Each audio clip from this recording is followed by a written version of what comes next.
Film Adipurush पर शुरू हुआ विवाद थमता नजर नहीं आ रहा और इसी कड़ी में बड़ी खबर आ रही है नेपाल से। ये बताया जा रहा है कि आदिपुरुष के विवाद के बाद नेपाल की राजधानी काठमांडू में सभी हिंदी फिल्मों पर बैन लगा दिया गया है। क्या खुले दिल से आप कहेंगे कि नहीं मैं माफी मांगता हूं अगर 5 माफी बिल्कुल नहीं मांगता मैं जी। और माफी बजरंग बली भगवान नहीं है, भक्त हैं।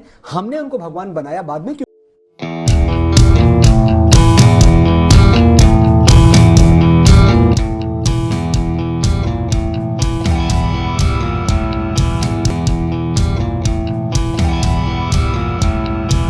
नमस्कार, प्रतिध्वनि में आपका स्वागत है। मैं हूं रमन कुमार। अचानक हिंदुत्व का एक बड़ा चेहरा खलनायक बन गया।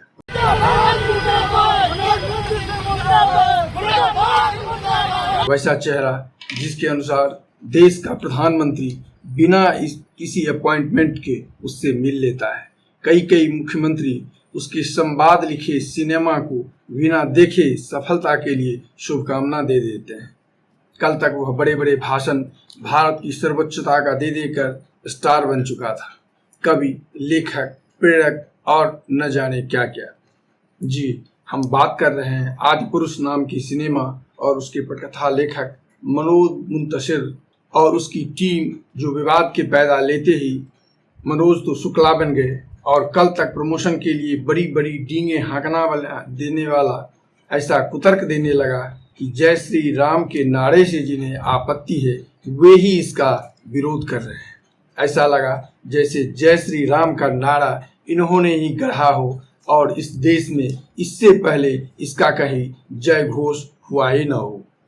मैंने इस सिनेमा को न तो देखा है, न इतने फालतू के पैसे हैं कि इस पर खर्च करूं, पर जो कुछ भी छोटे छोटे क्लिप चैनलों पर दिखा है उसके आधार पर कह सकता हूं कि दूसरों को जगाने और कथित रूप से प्रेरणा देने वाला यह व्यक्ति और इसके सिनेमा की पूरी टीम की समझ कितनी सही है।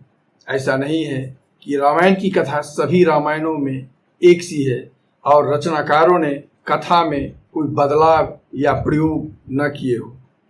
चंद उदाहरण दूं तो आदिकवि वाल्मीकि की रामायण में सीता स्वयंवर का प्रसंग नहीं है। अहिल्या के साथ इंद्र का छल के प्रसंग भी अलग हैं। किसी रामायण में रामेश्वरम की स्थापना में रावण का पुरोहित के रूप में आना, राम द्वारा रावण पर विजय के लिए शक्ति की आराधना, कहीं सीता द्वारा तकली चलाकर सूत काटना, न जाने कितने बदलाव और प्रयोग राम कथा में होते रहे हैं। जैन और बौद्धों के राम संबंधी बयान में भी पर्याप्त अंतर या कहें कि प्रयोग किए गए हैं, पर उन सबों के रामायणों में प्रयोग की एक सीमा या कहें कि एक मर्यादा का निर्वाह किया गया है। राम के जीवन पर कई फिल्मों में भी पर्याप्त प्रयोग हैं, पर वो भी एक मर्यादा के भीतर, जिससे लोक आस्था पर कोई ठेस ना हो। मनोज मुंतशिर अब शुक्ला भी, जो कल तक इस फिल्म को लेकर बड़े बड़े दावे कर रहे थे, अब अचानक कहने लगे हैं कि कथानक के संबंध में उनसे कुछ पूछा ही न जाए। उन्होंने तो बस संवाद लिखे हैं। जो सबसे विवादास्पद क्लिप सोशल मीडिया से लेकर टीवी चैनलों पर चल रहे हैं वह है हनुमान का संवाद, तेल तेरे बाप का, कपड़ा तेरे बाप का, आदि आदि। कपड़ा तेरे बाप का, तेल तेरे बाप का, आग भी तेरे बाप की और जलेगी भी तेरे बाप।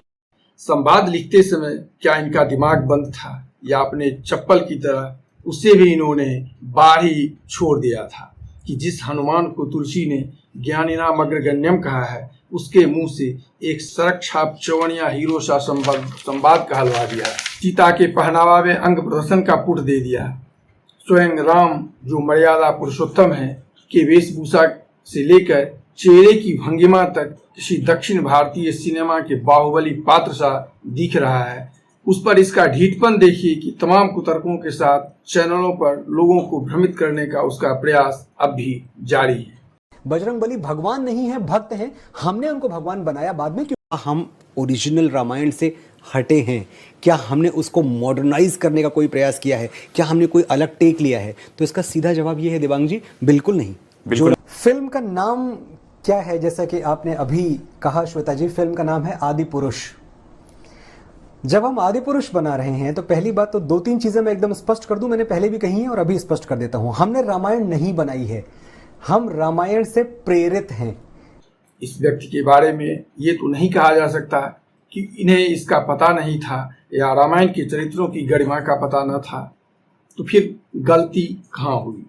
मुझे लगता है ऐसे लोगों ने यह समझ लिया है कि अभी जिस भावावेशी राष्ट्रवाद का दौर है उसमें हिंदुत्व या राष्ट्रवाद की चादर ओढ़कर जय श्री राम का घोष कर और कथित धर्मनिरपेक्षों को गरियाकर वे जो भी चाहे बेच सकते हैं, चला सकते हैं। हनुमान जी के लिए आदि पुरुष के हर शो में एक सीट आप खाली रखें और कि देश के लोग भी उसी के चप्पल की तरह सिनेमा हॉल जाते हुए अपने संस्कार और समझ को बाहर ही रख छोड़ेंगे और उसी तरह ताली पीट देंगे जैसा बनारस में कबीर, तुलसी और नानक के सत्संग के कल्पित प्रसंग पर बादलों के बीच से विमान को राडार की नज़र से बचाकर निकाल लेने, ट्रैक्टर के ट्यूब में गोबर की गैस को भरकर उसे खेत पर ले जाकर पंप सेट चला देने, तक्षशिला को बिहार का बता देने, मौर्य साम्राज्य के चंद्रगुप्त को गुप्त वंश का चंद्रगुप्त बता देने, धूप सेक कर, गोबर लगाकर और कोई खास ब्रांड का पापड़ खाकर कोरोना को भगा देने जैसी बातों पर लोगों की तालियां बजी थी। सिनेमा जो एक व्यापारी है कि टीम को शायद यह भ्रम हो गया था कि देश के लोग अगर कथित धर्मनिरपेक्षता के नाम पर दशकों दशक इमोशनली ब्लैकमेल किए जा सकते हैं, हो सकते हैं, नेहरू और कांग्रेस के आभा मंडल पर ब्लैकमेल दशकों दशक किए जा सकते हैं, तो हिंदुत्व और राष्ट्रवाद के नाम पर क्यों नहीं हो सकते, जो वे हो भी रहे हैं। तो इससे अधिक और क्यों नहीं हो सकते? क्यों नहीं इसी चौड़िया डायलॉग पर भावावेशी भीड़ उसका जयकारा कर सकती है और वह हृदय सम्राट, हिंदू हृदय सम्राट की पदवी अलंकरण से अलंकृत हो सकता है।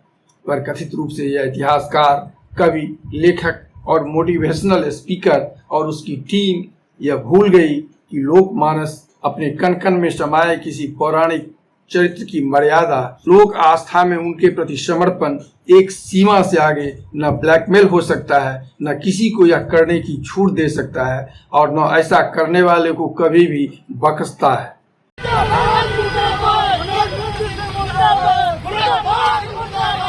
तभी तो कल के हिंदुत्व हृदय राज को तत्काल सुरक्षा की आवश्यकता पड़ जाती है। पुलिस सुरक्षा लेनी पड़ती है, पुलिस सुरक्षा पर उन्हें ऊपर वे यह भूल गए कि पुलिस बाहरी सुरक्षा तो दे सकती है, पर लोग जिसे अपने हृदय से निकाल दें तो सारा स्टारडम धूल दूषित करने में देर नहीं लगाते और वह सारा प्रभामंडल, आभामंडल जो अर्जित किया हुआ है वह तत्काल धूल दूषित होकर सड़क पर लोग पहुंच जाते हैं। तो बस आज इतना ही। चैनल अच्छा लगे तो इसे सब्सक्राइब, लाइक कर अपनी प्रतिक्रिया देकर इसे प्रोत्साहित करेंगे। नमस्कार, मिलते हैं फिर अगले अंक।